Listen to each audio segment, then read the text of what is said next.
Você está sendo impedido de ver o seu filho? Sua ex não está deixando? Veja 5 atitudes que você pode tomar. Vamos imaginar a seguinte situação. Ocorre o divórcio do casal. Cada um vai seguir sua vida, mas existe um elo entre os dois, que é o filho. Após a separação, a vida segue o seu trâmite normal. A criança mora com a mãe, mas o pai tem até certo ponto uma boa convivência com o filho.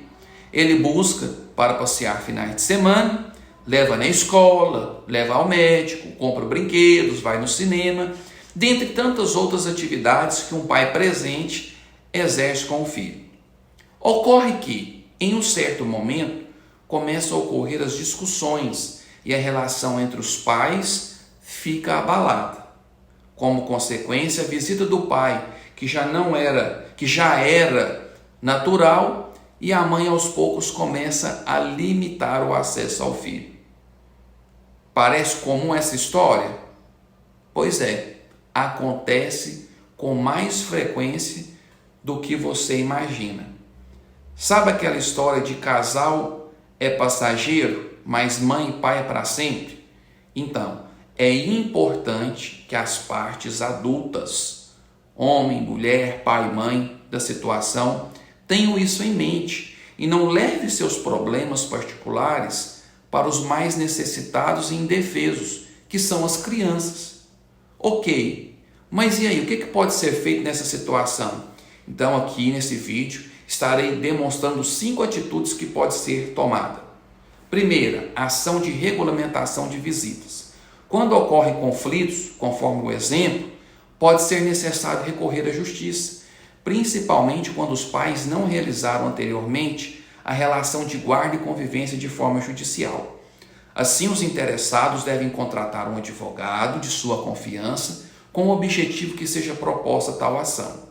Não estando as partes interessadas em um acordo, que posteriormente será homologado judicialmente, o juiz determinará a realização de estudo social por assistentes sociais e psicólogos, bem como ouvir as partes.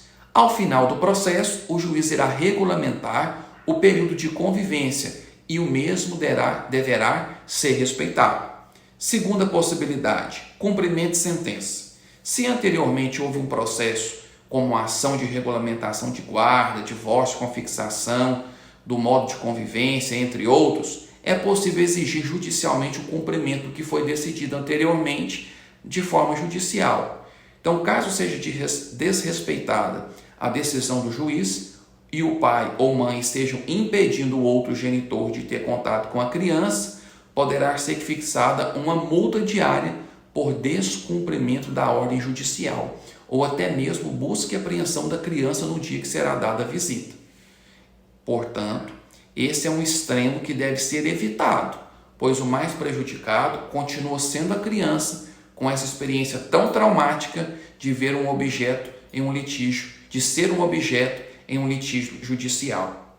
Terceira possibilidade, alteração no regime de convivência e alteração de guarda. Quando há uma decisão judicial determinando o regime de convivência, é respeitada a atuação atual dos envolvidos. Entretanto, ocorrendo mudanças, como por exemplo, desacordo do genitor, poderá sim ser modificado o regime, de modo que se adeque melhor à realidade da família. Em casos mais graves, poderá inclusive ocorrer a troca do domicílio da criança, passando da mãe para o pai, por exemplo. Quarta possibilidade, conselho tutelar. Se houve o descumprimento do que foi combinado judicialmente, como forma administrativa, ou seja, sem levar para a justiça, pode ser tentado levar ao conselho tutelar por aquele que está sendo impedido de ver o filho. Então, o conselho tutelar não possui autonomia judicial para decidir a questão da guarda e convivência. No entanto, ele serve como um instrumento muito útil para promover o diálogo entre as partes, explicando de forma detalhada o malefício que pode ocorrer tanto para os genitores quanto para a criança.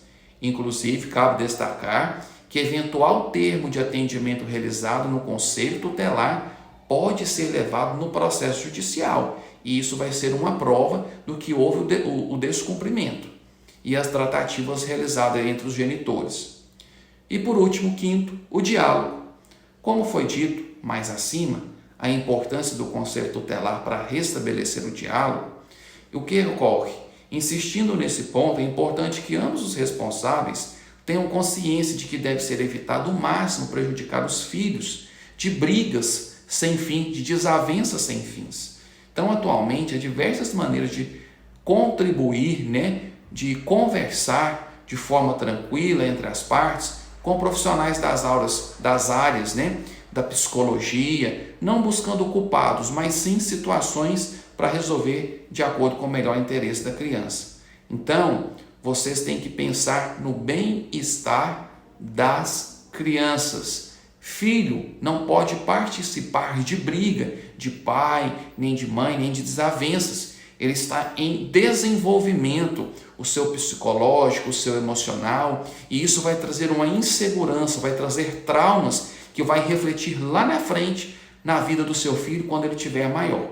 Então, pense direitinho, converse, deixa a emoção, deixa o ego de lado, tenha uma conversa madura de pessoas adultas, responsáveis e civilizadas para resolver essa questão dos filhos.